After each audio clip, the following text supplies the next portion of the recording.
Hi guys, how are you doing? Bailey, let me Hi, stop Bailey. you real quick. Let me stop you real quick. I'm Okay. not sure if I'm allowed to talk to you. It's Dallas week.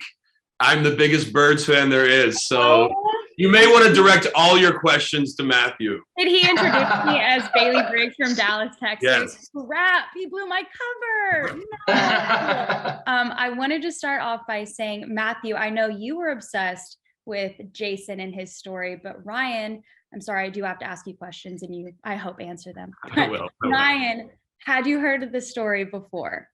I actually hadn't, and I am a true crime fan, and I am someone who has perused the FBI's top 10 most wanted list, and somehow this story escaped my awareness. But once I got into it, I was caught up from page one.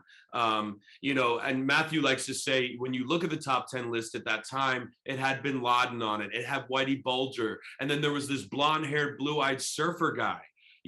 That's interesting in and of itself. And the fact that he is such a charismatic con man, played wonderfully by Tom Pelphrey, and the fact that you get to see all the people's lives that he affected or infected. And then my job was to play this man that we kind of modeled after, like a shark, someone who was undeterred in their pursuit, someone who would stop at nothing, someone who had a great sense of morality and was pissed off that this guy sort of thumbed his nose at the authorities or gave the middle finger and would flaunt the lifestyle that he was afforded after this crime. And so I could find resonance or point of connection in that indignation and the anger that Lysing feels in regards to seeing how many lives he disrupted and what he's gotten away with. So that brings me to my next question. This is based on a true story. Lysing is alive. Did you get to talk to him? Matthew, did you get to talk to Jason's family that's still out there? Yeah, no, I chose not to talk to Lysing or Jason's family. Actually, the FBI has complicated rules when a case is still open, which this is.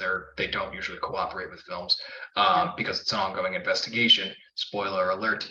I chose not to talk to Jason's family because, this is a tricky film to make because you're making a film about an anti-hero, right? Jason Derek Brown is not your cookie cutter movie protagonist. He's quite, layered. He's quite, one in the studio execs might say he's unlikable. So, when you're making a movie about someone like that, I wanted to portray him without judgment, but honestly. And I felt that talking to his family would possibly influence my lens too much in a way that couldn't make me, objective as a director and a screenwriter. So I chose not to. But ultimately, I do view them through quite a compassionate lens, I think, and I think the film does that because we're telling a story about Jason Derek Brown, and as Ryan said, the web and the wreck and the damage he left behind. So this is both a character study, it's a cat and mouse thriller, and it's an examination of the dark side of the American dream. And I just feel so lucky I got to make it with this incredible cast, including the man sitting in the box next to me.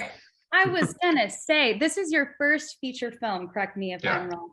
How did you get an A-list cast like this on your first feature film? That is incredible.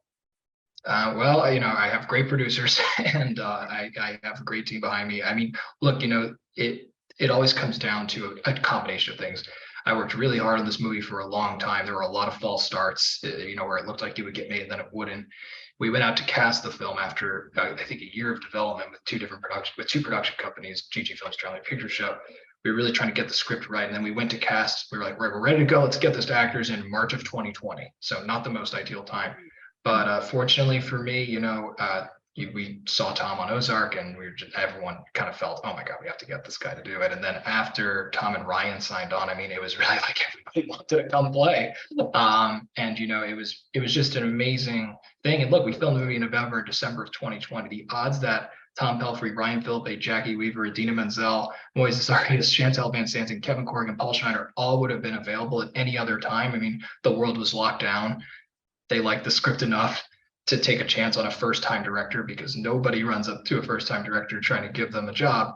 And I just feel very lucky that these, and someone like Ryan, I was a mentor to me on set. Ryan's directed a film before, a good film, and Ryan's worked with my heroes from Robert Altman and Clint Eastwood, Tony Scott, who are three of the reasons I moved to Los Angeles to be a filmmaker. So I just feel very lucky that we got them. And my answer to that question would be that I do believe that we as actors love telling true stories. First of all, it makes your work and preparation a lot easier because there's so much out there for you to learn about the actual case and the characters, but it really ultimately starts with the script. And Matthew wrote a very complex, but simple, focused, honest screenplay that I think we all responded to. You know, it was a story that we wanted to tell, and compelling, most compelling to me in some regards is the fact that Jason has still not been caught.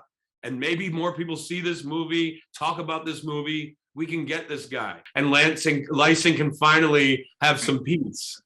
Yeah, let's do this for Lysing. And I hope everyone goes and sees this movie in theaters, sits in those movie theater seats, and enjoys your film. It was so incredible. Thank you guys so much for talking to me. And go Birds! Come on, man.